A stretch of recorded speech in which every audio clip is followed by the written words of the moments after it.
Alright, it's time for another video. I know you guys are just fucking ecstatic. This video is actually a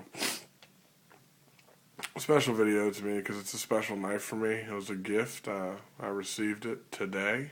It's me and my girlfriend's 2-year anniversary. So she bought me something. It's a knife, of course. I mean, fucking A. I've probably had 2 or 3 of these knives. I fucked one up. I've lost one. I've had one of these knives my entire life. I've always loved it, and so she decided to get me one because I told her that's what I wanted. No, it's not these flowers. It's the All-American Super Redneck. That's right, motherfuckers. Buck 110. All-American Redneck Hoe Getter. That's how we do it. This knife is a super beast. I like to think of this knife kind of like as a Spyderco military before the military came out. It's about the same size. Way more redneck, way more heavy. Probably not any more heavy duty in use. Although I believe this thing would, I know it'll take a beating because, sorry about that camera shake, I had to wipe some snot off my nose. Because my sinuses are bothering me like always. If you watch my videos, you know that I'm fat and also that I have sinus problems. Anyways, yeah, Buck 110. Let's attempt to get that to focus with my high quality camera. Boom, there it is. This is a 420 high carbon steel blade shape. I would call that the shit. To me, it kind of looks like a Bowie blade shape. Drop point with a swedge? I don't know. Correct me if I'm wrong. I'm sure you will in the comments. Either that or give me a thumbs down.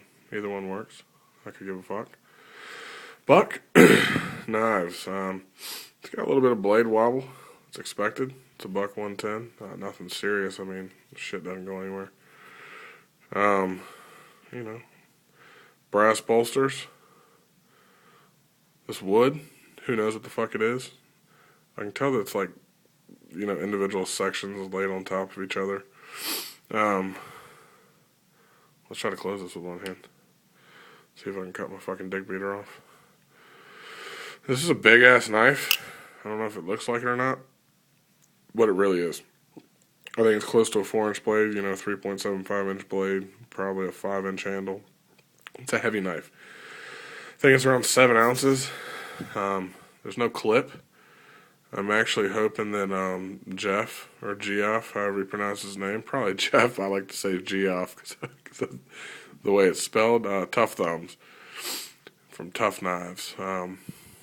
Trying to convince him to put a pocket clip on this for me because even being 7 ounces, yeah, it's heavy, but I've carried, ZT301 and, that's like 8 ounces with a pocket clip and it's just fine. I'd like a pocket clip on this, so I'm probably going to do that. Get him to do that for me, because I'll definitely fuck some shit up if I go drilling in these bolsters and try to tap them just because I'm a fucking idiot. That'll get fucked up if I do it. So maybe you'll see another video update of this knife. I'm going to attempt to open this with one hand. This is going to kick ass if I can do this, but I don't know if I can. I have really big hands. Oh, I'm a pimp. Anyways, yeah, carbon steel, non-stainless, so it will rust. This 420 doesn't rust that easy, though. Just a great knife. There's my psoriasis. If you've never had a Buck 110 and you're into, knives at all, I think you should probably get one. Is it the greatest knife in the world? No. Is it a big-ass fucking knife for $30? Yeah. Will it take some serious abuse? Yeah. Rednecks, they swear by these things. They carry these things every day. You'll see them with a little leather sheath, clipped to their belt. These knives will take some serious abuse. Do they have the world's tightest lockup? No, it's pinned. It's a pin construction, Although if you ever do get play in these knives, there's a little trick I learned when I was 14. Stick it in a phone book, get a rubber mallet, and just beat the shit out of it. So say this is the inside of a phone book. Stick it right there. Here's some other pages in a phone book. Right there where the bolster is, just take a fucking rubber mallet and beat that bitch a couple times. Take it out, adjust it, you're good to go. Other than that, it'll take a while to loosen up to the point where you're like, what the fuck, I need to do something about that, but it's not that big of a deal. Also, you can send it back to Buck, they'll fix it. I don't ever bother with that, just because I really like the Buck 110, so I'll deal with its issues. The handle is just, for me, it's fantastic. The weight is fantastic. I like it. The lock is fantastic. I mean, it's a lock back. The lock is all the way down here. This fucking knife is not going to close in your hand. I don't give a shit how much blade wobble it has.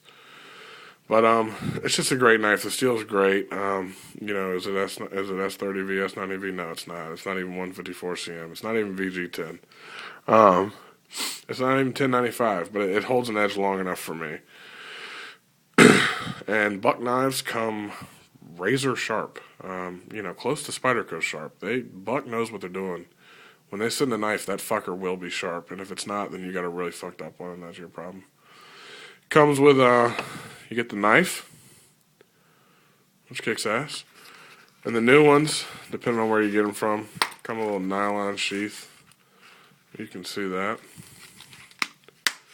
You can carry it horizontally, if that's even how you say that, or vertically. Says Buck 110 knives. The Buck 110 knife, I think it should say it. Yeah, you can barely see it. Made in the USA. However, the sheath, which I could care less really where it's made. If I like the knife, I like the knife. It's made in China, but it's a great sheath. I mean, there's nothing wrong. It's like a heavy Cordura or whatever they call it. I try to sound fancy. It's like a little bullshit nylon sheath, but it works. You do have to be careful when you're closing these knives because, you can't cut your hand off. Blade centering, that's good enough for me. Blade doesn't move in there really. Might get a little bit of wobble in it, not much. 4-pin construction on the scales on both sides. Don't be surprised if you get a Buck 110 and the bolsters come pre-scratched. That's just how they do it with these old Super Red knives. This is how it goes. If you care about your bolsters being scratched in your 110, or if you think you would, just don't buy one because the bolsters are probably going to come scratched. I don't really give a shit what anybody else says.